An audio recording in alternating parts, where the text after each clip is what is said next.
Hey everyone, it's Sekaar, and today I wanted to go over my StamSorc build that I've been using lately for update 43. I have been absolutely loving this build. It has incredible amounts of dot pressure while also having some nice survivability with some high heals, high mobility. So overall, it is everything that I want in a StamSorc build. And at this point, you guys know me. I love StamSorc. It is my favorite class in the game. So I like to come up with different builds to just try new things out. So I hope that you guys enjoy. If you're not, please hit that subscribe button. We are less than 200 subscribers away from hitting 10,000. So with your guys' help, we can get there really soon. So I would really appreciate that. So without further ado, let's get started.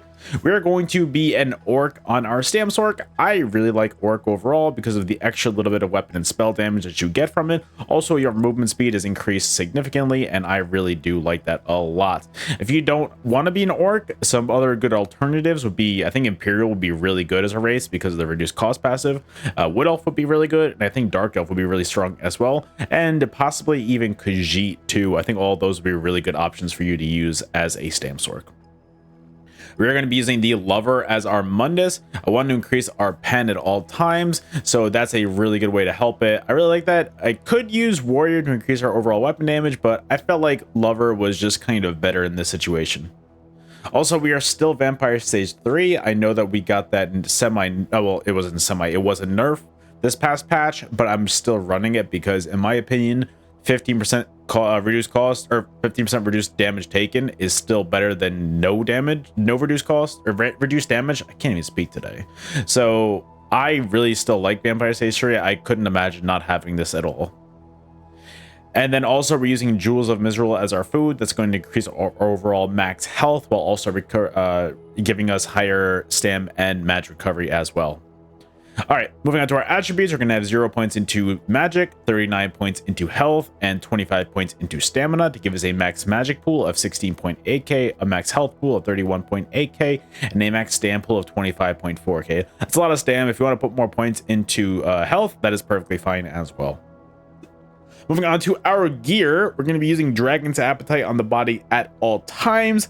I'm a really big fan of Dragon's Appetite, especially on this build, because it's going to give you a line of extra weapon and spell damage, 2 lines of stam recovery, so you don't have to build into sustain at all on this build. It is really nice. And then the 5-piece is what I really love. Increases your damage done to bleeding enemies by 225. Dealing non-bleed damage to bleeding enemies generates a persistent stack of Dragon's Appetite up to once per half second. After 10 stacks, you consume your Dragon's Appetite and you heal for 11,400 health, and that effect can occur. That heal is going to be based off your max magic or stam. So with having 25k max stam, it's a pretty high number on that heal.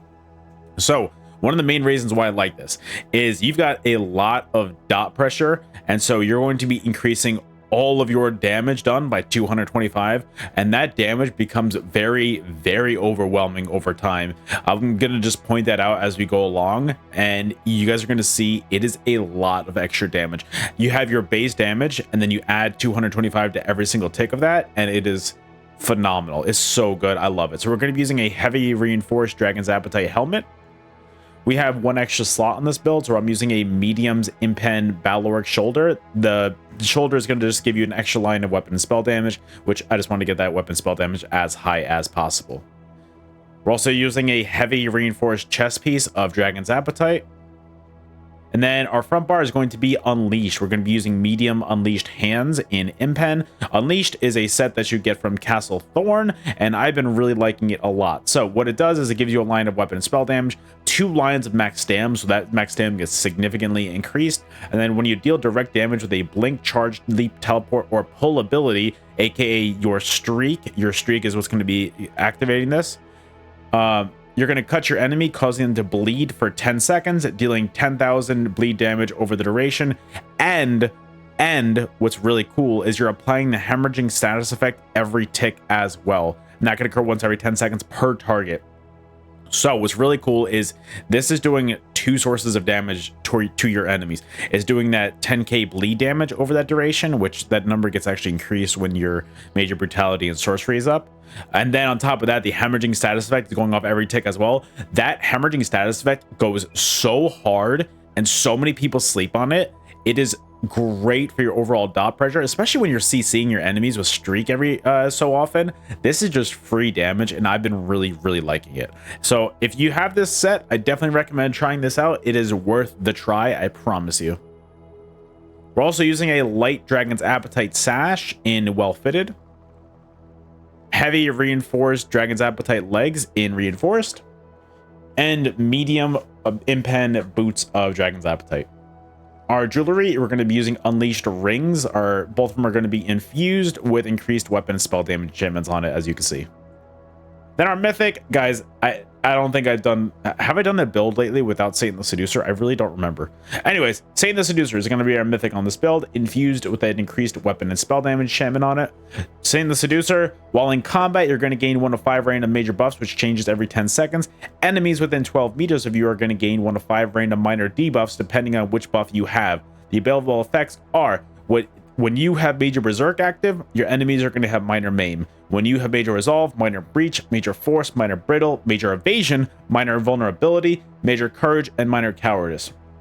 So what's really cool about that is it's giving you some really insane buffs. So when you have Major Berserk, when you have Major Force, when you have Major Courage active, all those are great offensive buffs to have, while also it's giving you good minor debuffs to put on your enemy as well. So it's kind of doubling up on your damage, and it's just insane when you can stack it up properly. When you're critting and you have Major Force up, guys, that is absolutely ridiculous. That amount of damage is just nuts. It shreds through people, especially with the amount of dots that you have on them. It's just going so hard, and I love it.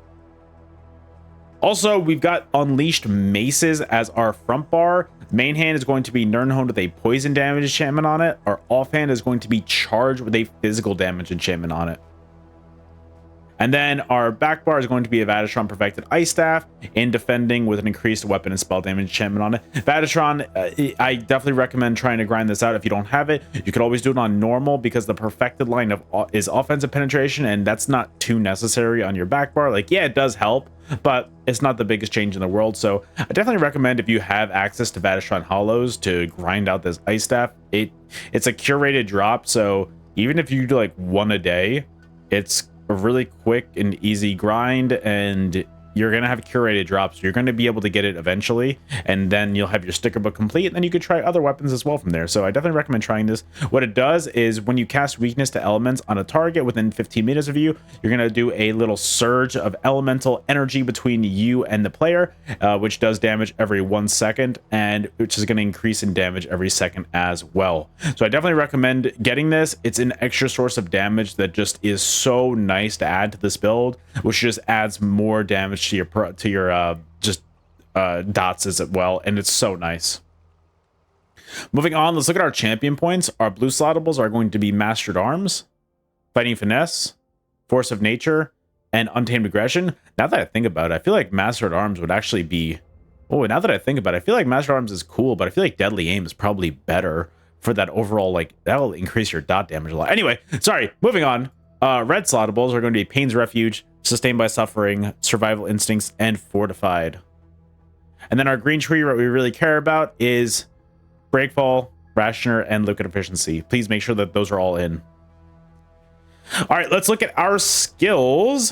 Our main spammable is going to be Rending Slashes. This is going to be proccing bleeds on your enemies. So this is going to get your Dragon's Appetite rolling and up and running, because then they're going to be bleeding for 20 seconds afterwards. So I definitely recommend having this, because this is going to just start doing increased damage on them right away.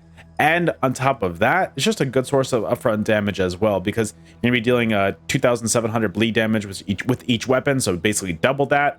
And then also they're getting a little bit of a dot as well. And I mean, that damage is going to be increased when we have our buffs up as well. So that damage gets a lot higher as well. And I definitely recommend just trying this out. It's huge and it's a great source of damage.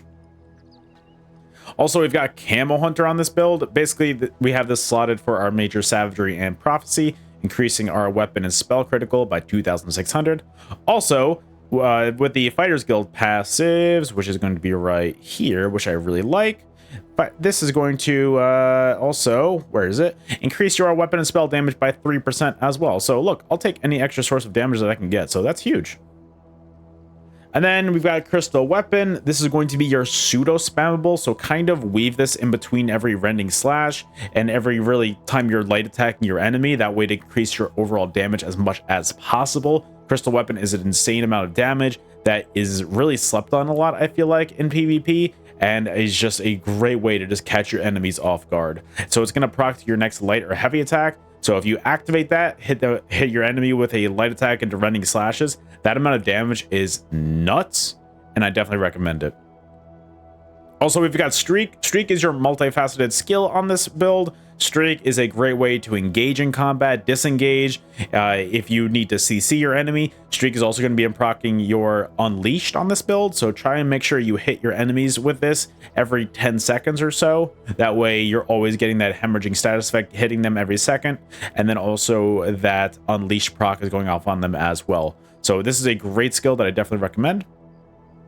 We've also got Bound Ornaments, which is going to, every time you light attack or heavy attack, you're going to be summoning basically a floating knife. That's going to, after you get all four, well, I like to wait for all four of my stacks because it can stack up to 4 times.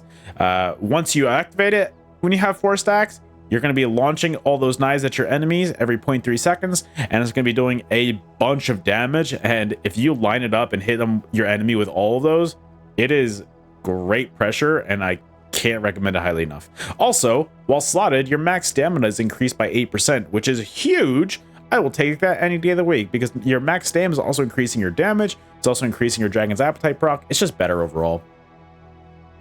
And then we've got Rend as well. This is going to be your dual wield ultimate. I like this morph better currently because, yes, Thriving Chaos does more damage to the more people you hit, but I gotta say, having a 16-second duration on this, while I'm also healing for 61% of the damage done, it is beyond insane, and I love it so much. Like, the healing that you get, if you hit 3 people with this, you are getting insane amounts of healing for 16 seconds, and by the time that 16 seconds is over, you're probably at least halfway back to another Rend ult at that point. So not only is the damage really good for this ultimate, because look, it's proccing over 16 seconds, a big, like, our tooltip on this is 46.4 thousand, and it's going to get even higher with our Major Brutality and Sorcery buff. With all our buffs up, it's going to get even higher.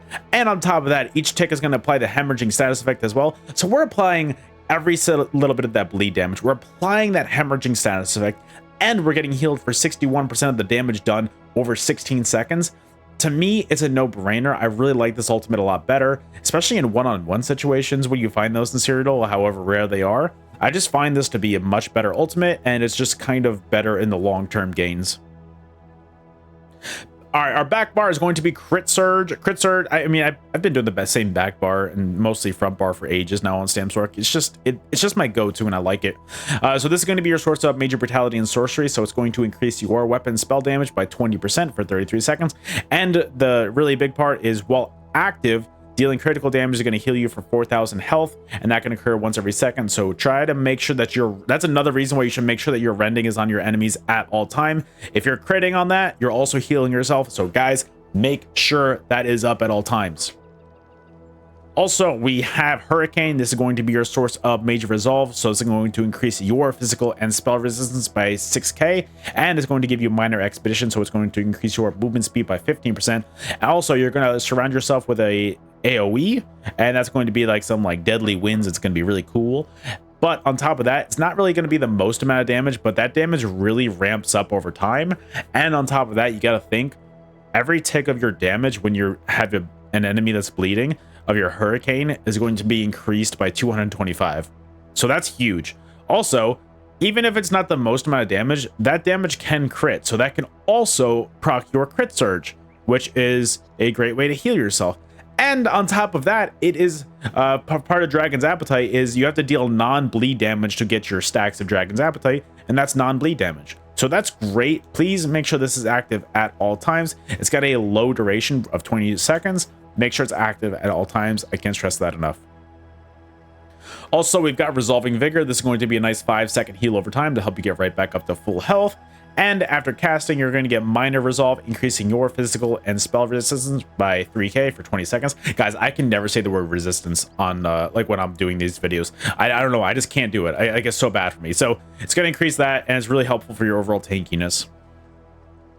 We've also got Dark Deal. I really like Dark Deal on this because it's going to be your main source of sustain, and it's going to be one of your best burst heals, I guess, in a way. So you're going to be sacrificing magic, and you're going to be getting about 10k health and 3600 stamina in return. So it's great for your overall sustain, and it's great for your overall healing as well. But this can be interrupted, so be smart about it. It cannot be interrupted while you are CC immune though. So if you get CC'd, best advice that I can give is hit your Resolving Vigor and then hit your Dark Deal right away, and that is a great way to just get your health right back up to full. Also, after you do this, you're also going to get Minor Berserk and Minor Force for 10 seconds, increasing your damage done by 5% and your critical damage by 10%. So it's going to make you hit a lot harder for the next 10 seconds as well. So that is massive. Also, we've got Ellie Susceptibility. This is going to be your source of major breach on your enemies, so this is going to reduce their physical and spell resistance by 6k.